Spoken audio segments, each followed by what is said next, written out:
ఎంతో కమ్మగా ఉండే సాంబార్ రైస్‌ని ఎలా తయారు చేసుకోవాలో చూపించబోతున్నానండి. చాలా అంటే చాలా ఈజీగా కుక్కర్‌లోనే సింపుల్‌గా తయారు చేసేసుకోవచ్చు. సాంబార్ రైస్‌ని ఇలా ఒక్కసారి తయారు చేసి చూడండి. కడుపు నిండుగా తింటారు. ఎంతో కమ్మగా ఉంటుందండి. ఇందులోకి వెజిటబుల్స్ అన్నీ వేసి చేసుకుంటాం కాబట్టి ఆరోగ్యానికి కూడా చాలా మంచిదండి. అలాగే పొట్టకు హాయిగా ఉంటుంది. సింపుల్‌గా తయారు చేసేసుకోవచ్చు. బ్రేక్‌ఫాస్ట్‌కైనా, డిన్నర్‌కైనా, లంచ్‌కైనా చాలా ఈజీగా సింపుల్‌గా కుక్కర్‌లో ఎలా తయారు చేసుకోవాలో చూపిస్తానండి. అంతకన్నా ముందు ఇలాంటి మరెన్నో ఈజీ అండ్ హెల్తీ రెసిపీస్ కోసం నా ఛానల్‌ను తప్పకుండా సబ్స్క్రైబ్ చేసుకోండి. ఇప్పుడు ప్రాసెస్‌లోకెళ్ళిపోదామండి. ముందుగా ఒక కుక్కర్‌ని తీసుకొని అందులోకి 2 గ్లాసుల దాకా బియ్యంని వేసుకోండి. ఏ గ్లాస్‌తో అయితే బియ్యంని కొలుచుకున్నారో సేమ్ అదే గ్లాస్‌తోనే ఒక గ్లాసు దాకా కందిపప్పును వేసుకోండి.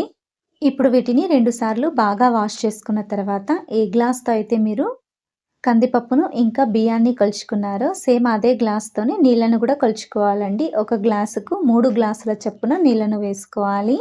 నేనిక్కడ రైసు ఇంకా పప్పును రెండిటిని కూడా 3 గ్లాసుల దాకా తీసుకున్నాను కాబట్టి నేనిక్కడ 9 గ్లాసుల దాకా నీళ్ళను వేసుకున్నానండి. ఏ గ్లాస్‌తో అయితే కొలుచుకున్నారో సేమ్ అదే గ్లాస్‌తోనే కొలుచుకోవాలి నీళ్ళను. ఇప్పుడు కుక్కర్ మూత పెట్టేసుకొని 2 విజిల్స్ వేపిచ్చండి. 2 విజిల్స్ వచ్చిన తర్వాత ప్రెషర్‌ని తీసేసుకొని ఆ తర్వాత కుక్కర్‌ని ఓపెన్ చేయండి. చూడండి రైస్ ఇంకా కందిపప్పు కూడా ఇలా మెత్తగా ఉడికిపోయిందండి. ఇలా ఉడికించుకున్న ఈ రైస్‌ని ఒకసారి గరిటెతో ఇలా బాగా మిక్స్ చేసేసుకోండి. ఇలా రైస్‌ని ఒకసారి కలుపుకున్న తర్వాత ఇప్పుడు ఇందులోకి మీకు నచ్చిన కూరగాయ ముక్కలనైతే వేసుకోవచ్చండి. నేనిక్కడ క్యారెట్టు, ఆలు, బీన్స్‌ని అలాగే ఉల్లిపాయ ముక్కలు, టమాటో ముక్కలు ఇలా చిన్న ముక్కలుగా అయితే అన్నిటిని కట్ చేసి వేసేసుకుంటున్నాను. వీటిని కాదండి మీకు నచ్చిన ఎలాంటి వెజిటబుల్స్ అయినా సరే వేసుకోవచ్చు. నేనిక్కడ ఇందులోకి పచ్చి శనగల్ని కూడా అరకప్పు దాకా వేసుకుంటున్నానండి. పచ్చి శనగలు ఉంటే వేసుకోండి. వాటి ప్లేస్‌లో బఠానీలు అలాగే పల్లీల్ని కూడా వేసుకోవచ్చండి. మీకు నచ్చిన వాటిని వేసుకొని ఇప్పుడు ఇందులోకి మరొక 2 గ్లాసుల దాకా నీళ్ళను వేసుకోండి. ఇప్పుడు కుక్కర్ మూత పెట్టేసుకొని స్టవ్ మీద ఉంచి స్టవ్‌ని మీడియం ఫ్లేమ్‌లోనే ఉంచుకొని 2 విజిల్స్ వేపిచ్చండి. 2 విజిల్స్ వచ్చిన తర్వాత ఇలా కుక్కర్ ప్రెషర్ మొత్తం కూడా తీయండి. ఇలా ఓపెన్ చేసుకున్న తర్వాత ఇప్పుడు వీటిని బాగా మిక్స్ చేసుకోండి. ఈ కూరగాయ ముక్కలనేవి రైస్‌లో బాగా కలిసేటట్టు ఇలా బాగా కలిపేసుకోండి.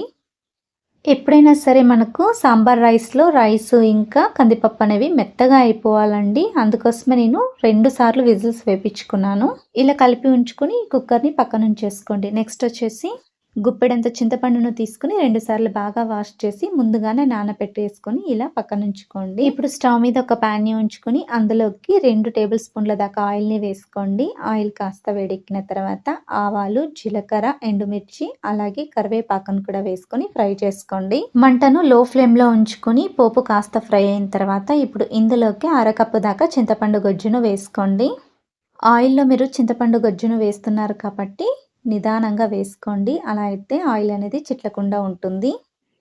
ఇలా చింతపండు గుజ్జు ఉడుకుతూ ఉన్నప్పుడే ఇందులోకి 1 టీ స్పూన్ దాకా కారం, పావు టీ స్పూన్ దాకా పసుపు, 1 టీ స్పూన్ దాకా ధనియాల పొడి, రుచికి సరిపడంత ఉప్పును కూడా వేసుకోండి. అలాగే అర ఇంచు దాకా బెల్లం ముక్కను కూడా వేసుకోండి. బెల్లం అనేది కంపల్సరీగా వేసుకోవాలి. అప్పుడే మనకు సాంబార్ రైస్ అనేది చాలా టేస్టీగా వస్తుందండి.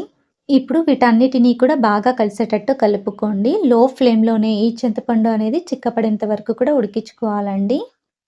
ఇలానే మధ్య మధ్యలో కలుపుతూ ఉడికించుకోవాలి. అలాగే వదిలేస్తే గనక చింతపండు అనేది అడుగున అంటేసుకుంటుందండి. ఇలా చింతపండు అనేది చిక్కబడేంత వరకు కూడా 2 నిమిషాల పాటు మధ్య మధ్యలో కలుపుతూ ఉడికించుకోండి. ఇలా చింతపండును ఆయిల్‌లో ఉడికించుకోవడం వల్ల మంచి టేస్ట్ వస్తుందండి సాంబార్ రైస్‌కి. ఇలా ఒక్కసారి తయారు చేసి చూడండి. చాలా అంటే చాలా టేస్టీగా ఉంటుంది. చింతపండు గుజ్జును ఆయిల్‌లో ఉడికించుకోవడం వల్ల ఆ పులుపు అనేది తగ్గి మరింత టేస్టీగా వస్తుందండి. ఇలా చిక్కబడిన తర్వాత ఈ మిశ్రమాన్ని పక్కనుంచుకోండి. ఇప్పుడు స్టవ్ మీద కుక్కర్‌ని ఉంచుకోండి. ఇందాక మనము తయారు చేసి పెట్టుకున్న చింతపండు గుజ్జును మొత్తం కూడా ఇందులోకి వేసేసుకోండి. ఇలా తయారు చేసి పెట్టుకున్న చింతపండు పోపును మొత్తం కూడా ఇందులోకి వేసుకోండి. మరి కాస్త రైస్‌ని అందులోకి వేసేసుకొని ఒకసారి బాగా కలిపేసుకొని మిగిలిన ఆ చింతపండు గుజ్జుని మొత్తం కూడా ఇందులోకి వేసేసుకోండి. మంటను లో ఫ్లేమ్‌లోనే ఉంచుకొని ఈ పోపు మొత్తం కూడా రైస్‌లో బాగా కలిసేటట్టు కలిపేసుకోండి. ఈ పోపు మొత్తం కూడా రైస్‌కి బాగా పట్టేంత వరకు కూడా ఇలా కలుపుతూ ఉడికించుకోండి. ఇప్పుడే మీకు కన్సిస్టెన్సీ అనేది కూడా తెలిసిపోతుందండి. చిక్కగా అనిపిస్తే గనక మరి కాస్త నీళ్ళను వేడి చేసి ఇందులోకి వేసేసుకోండి. నాకైతే ఇక్కడ ఎక్స్‌ట్రా నీళ్ళైతే పట్టాయండి. సాంబార్ రైస్ అనేది కాస్తంత పల్చగా ఉంటేనే చాలా రుచిగా ఉంటుందండి. అందుకోసమే మరి కాస్తన్ని నీళ్ళను వేసుకొని ఇలా బాగా కలిపేసుకోండి. కలిపేసుకొని మంటని ఇప్పుడు మీడియం టు హై ఫ్లేమ్‌లో ఉంచుకొని 2 లేదా 3 నిమిషాల పాటు ఉడికించుకోండి. చూడండి ఇలా మధ్య మధ్యలో కలుపుతూ 3 నిమిషాల పాటు ఉడికించుకోండి. ఇలా ఉడికించుకున్న తర్వాత ఇప్పుడు ఇందులోకి చిన్నగా కట్ చేసి పెట్టుకున్న కొత్తిమీరను కూడా వేసుకోండి. ఈ కొత్తిమీర మొత్తం కూడా బాగా కలిసేటట్టు కలిపేసుకోండి. ఇలానే బాగా కలుపుకుంటూ ఒక నిమిషం పాటు ఉడికించుకొని స్టవ్ ఆఫ్ చేసుకోండి. అంతే ఎంతో రుచికరమైన సాంబార్ రైస్ రెడీ అయిపోతుందండి. ఇలా స్టవ్ ఆఫ్ చేసుకున్న తర్వాత ఒకసారి బాగా కలిపేసుకొని పైనుండి కాస్తంత నెయ్యిని వేసేసుకొని ఒక హాట్ బాక్స్‌లో గనుక ఉంచేసుకుంటే మీరు ఎప్పుడు తిన్నా వేడి వేడిగా చాలా రుచిగా ఉంటుందండి.